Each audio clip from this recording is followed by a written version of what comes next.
அமெரிக்க புலனாய்வு அமைப்புகளும் இராணுவ வல்லுநர்களும் சுட்டிக்காட்டும் விடயங்களை ராம் கேட்பதில்லை என்பதுதான் இங்கிருக்கும் பெரும் சிக்கலே. ஈரான் உருவாக்கி வைத்திருக்கும் அடுத்த ஆப்பு குறித்து இப்போது எச்சரிக்கை பண்றானு. ஹலோ தம்பி சொல்லுங்க. குட்டி பிள்ளையனே சொல்லுங்க. குட்டி பிள்ளை கேட்கிறேன் சொல்லுங்க. என்ன சீரியல்?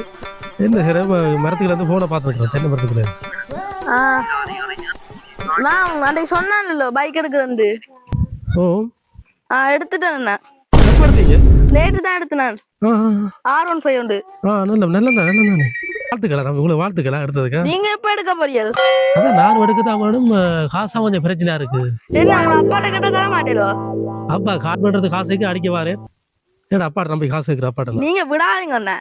வீட்டை விட்டு போறேன்னு சொல்லுங்க. சரி அப்பா கேட்டுப்பா. முட்டைக்கு அப்படி ஒண்ணு வேற நினைச்சா நடிச்சு பாப்போம். என்ன தாராரு கேட்டு பாப்போம். சரி சரி சரி பா. அடே அவன் 18 வயசு கூட அவன் எடுத்துட்டான். நாடுக்கு காசு கார்ட்ட போறது. அப்பாட்ட கேட்டாலும் வந்தாலும் கலைச்சி அடிக்கும். சரி விளக்கு மாத்திரம் எடுத்து அடிச்சாலும் அடிக்கும் வந்தால். சரி அப்பாட்ட வீட்டை கேட்டு பார்ப்போம்.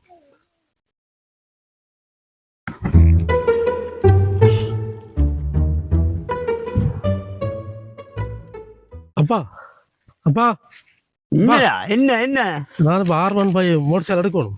என்ன பை motor cycle? R15 motor cycle எடுக்கணும். பெரிய அதுக்கு என்ன பை இடம் எடுக்க காசு நீங்க என்ன காசு என்ன காசு எடுக்கிறது? ஒரு வேலை வட்டி ஒன்று இல்லை. ட்ரெஸ் ஆகி அடிச்சு ஒன்று ரோட்டு வழி தெரியல. அந்த தேவையில்ல. உனக்கு நான் ரொம்ப மோட்டர் சைக்கிள் எடுத்தாருது.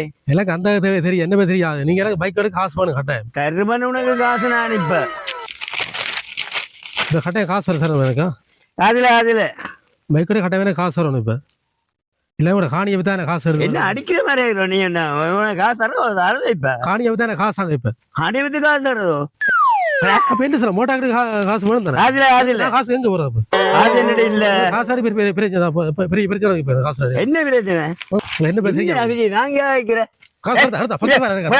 நீ விட்டா மோட்டர் சைக்கிள் 1000 இல்ல. இந்த சொத்தை பிரிச்சாருங்க இல்லையா? என்னடா உண்ட சொத்தை பிரிச்சாருங்க. பொலிஸ் போவேன், நான் கோல்ஸ் போவேன், பைக் லோயர்.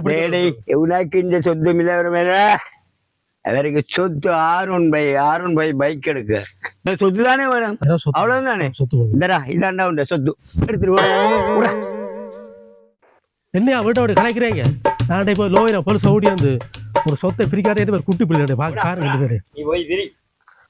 அவன் அதை கட்டு சும்மா தேவையில்லை அந்த கொழுவுப்பட்டு வீட்டை கழிச்சு சாப்பாடு கொண்டு அவன் செஞ்சு போடுறான். எனக்கு அடுத்தவன் கதையை கேட்டு இன்னொரு நாள் சண்டை சும்மா அவன் கதையை கேட்டு தேவையில்லை அவன் பேச்சு வேண்டி வீட்டை விட்டு வெளியே போகிறேன். பார் என்ன செய்கிறது?